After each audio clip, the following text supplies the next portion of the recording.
Hello and welcome to Security Scan. I'm Vishal Dahiya and today we will talk about the K-4 ballistic missile.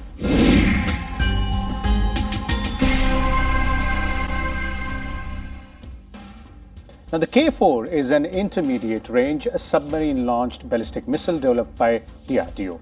It is powered by a solid rocket propellant and is considered to be highly accurate with a strike range of approximately 3,500 kilometers. Now this maneuverable missile has an innovative system of interlacing in 3 dimensions, which makes it difficult to be tracked and destroyed by anti-ballistic missile systems. Once inducted, this homegrown nuclear-capable strategic missile will add more teeth to the firepower of Indian Navy. For more, we have with us a distinguished panel of guests in the studio today. Let me first introduce the guests to you, beginning with Dr. Rajiv Nayan. He is a Senior Research Associate with IDSA. We also have with us Retired Commodore Anil Jay Singh, the Vice President of Indian Maritime Foundation, and Mr. Manu Pabe, the Senior Editor of Economic Times. Let me begin with you, Dr. Nayan, and let's try and understand. We'll obviously look at what an SLBM is and in which range K4 comes, but what is the K class, as in K4? There's a K15 as well, so how do we put K4 in place? Look, this is submarine-launched ballistic missiles, as it is clearly evident. So why it is required? When the Cold War started, the general thinking is that if you have to get your weapons survived, if you have to, then you must have something called second strike capability. Mm-hmm. And for the second strike capability, the best weapon was submarine-launched ballistic missiles and submarines, both. Through that, this is called, it was important element for constituting a triad. Triad was, of course, ballistic missiles, some surface-launched ballistic missiles, bomber and submarine-launched ballistic missiles. So it was developed and it is being developed in Asia. Now China is moving quite fast on this ground. They have got JL-3 and they have got very new class of submarines, and one of these submarines is not even known to the world. There are so many satellite pictures which are trying to understand the nature, the class, and you can say the standard of that submarines. So actually again it is entering into the stage, or you can say the realm of mystery. Okay. So then you have to counter it. You have to address the problem, new problem coming, and not only India, the whole world is worried about that. And the Western world is sitting down and they are also taking a stock of the developments taking place in Asia. North Korea is also developing its missiles. So all these things, developments are pushing India to go for this kind of weapon. This is called submarine-launched ballistic missile. It is not officially much known what is K4, but media is reporting. Okay. And what media is reporting is somewhat not completely, you can say, wayward, or you can something wild. Media reports are not wild. There is some element of grain of truth in it. Okay. The element of truth in it because India has stated its doctrine that it will have a triad. So obviously the moment you have got, they will have submarines, then you should have submarine-launched ballistic missiles, cruise missiles, whatever. We have got BrahMos. So this is the natural corollary that you must also have ballistic missiles. So I think it is on that track. This is what I read, and we have got you can say history of developing in ballistic missiles indigenously. Okay. So because no one is going to just transfer any ballistic missiles technology to you, still we are under curves called NP and MT. So any country no country will supply you any technology. Forget about the full-fledged ballistic missiles if you are going to deliver nuclear weapons with it. Okay. So second issue coming up, so that you have to develop indigenously, you have to develop ballistic missiles. So once you just piece all these developments together, all these facts together, so it appears quite natural that India will go for missile of this range, whether it is 700 kilometer K-15, which is coming in newspapers, or this K-4, which is considered to be in 3,500 kilometer range.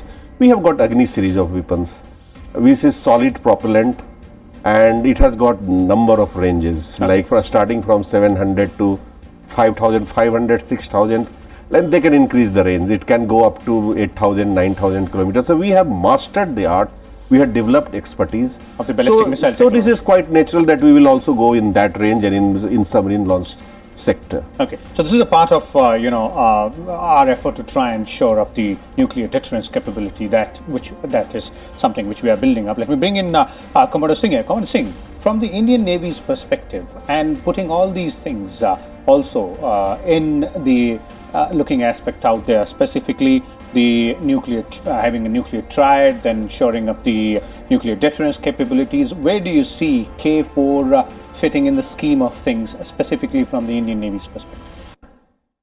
From a strategic perspective, I think the K-4, whether Indian Navy or Government of India, the K-4 is a very important development, because if it's going to be on a strategic submarine, it obviously has to be fired from a range where the submarine is not threatened by the country it is aimed at. Obviously, the cornerstone of our nuclear doctrine is no first use. So we're not going to be the first ones to use it. But we have to be very sure that we have a credible second strike capability. For that, as Dr. Nayan said, the submarine is the most important element. And the submarine must be well armed. So a 3,500 to 5,000 kilometer range missile basically comes in the category of IRBMs, intermediate range ballistic missiles. All the other 5 operating navies, strategic submarine operating navies, are actually operating ICBMs. We're the only ones at the IRBM stage. But as again brought out, nobody else is going to give us this technology. We have to develop it ourselves. It's a slow process.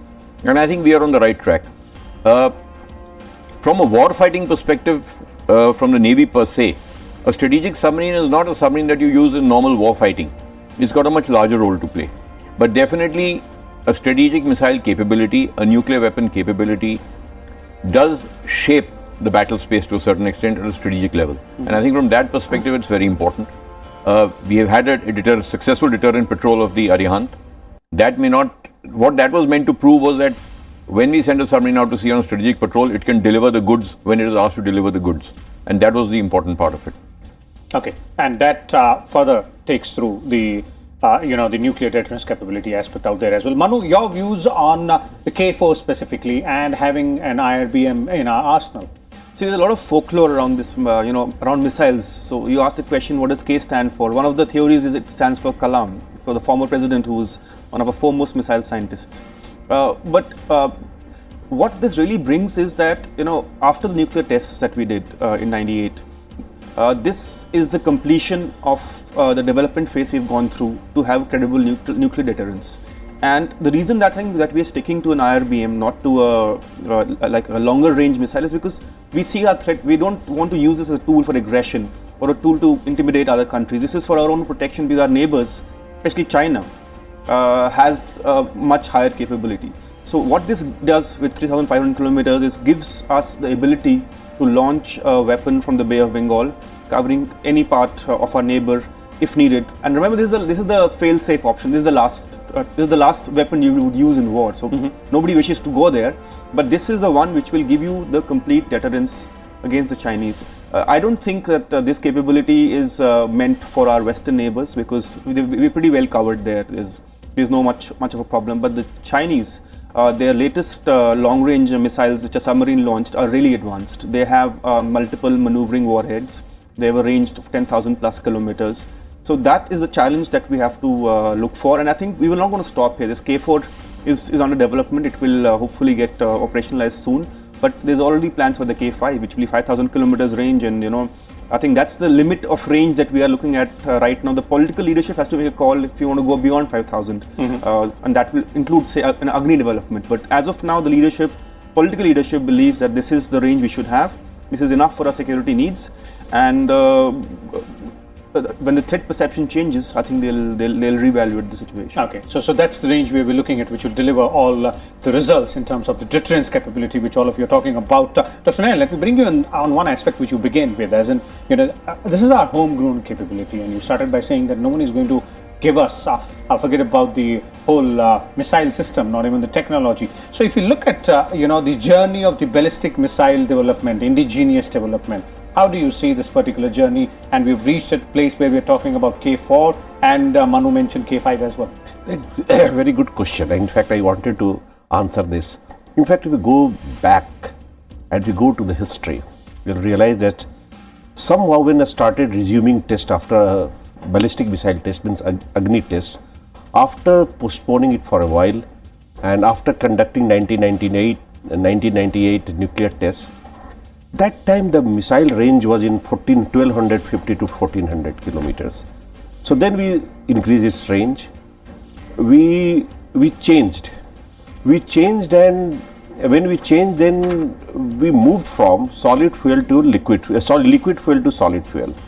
Then we had to start increasing the range. So the first stop was somewhere where now K-4 is stated to be there. That is 3,500 kilometers.